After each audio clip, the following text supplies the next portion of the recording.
For the past few years, you might have noticed that death rates has increased so much in the month of December. As soon the December is near or we have entered in this month, we start hearing news of deaths of our beloved ones, relatives, friends, neighbors and colleagues. We used to celebrate this month with joy because Jesus Christ our Savior had born in this month, and this is a good news for us. But this is being overcome by fear, anxiety, grief, sadness and negativity.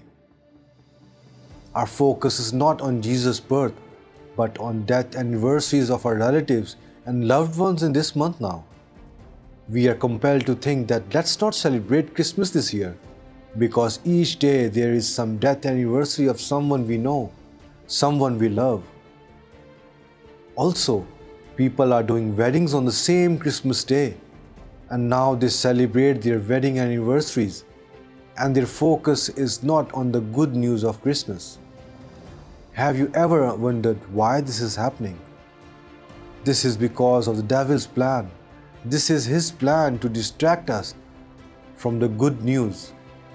This is his plan to detract us from the good news, from the focus we have on the birth of Jesus our Savior.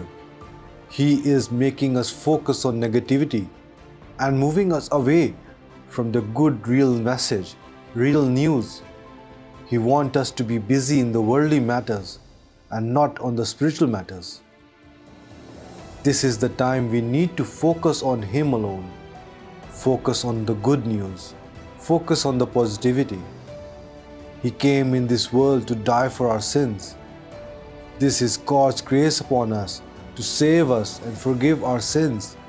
He sent Jesus for us so there could be a bridge between us and God, so we can talk directly to God. Please focus on the light. Focus on God. Focus on Jesus and focus on Holy Spirit.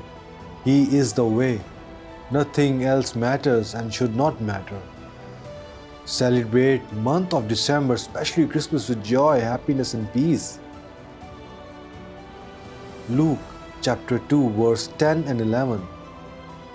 And the angel said to them, "Fear not, for behold, I bring you good news of great joy, that will be for all the people.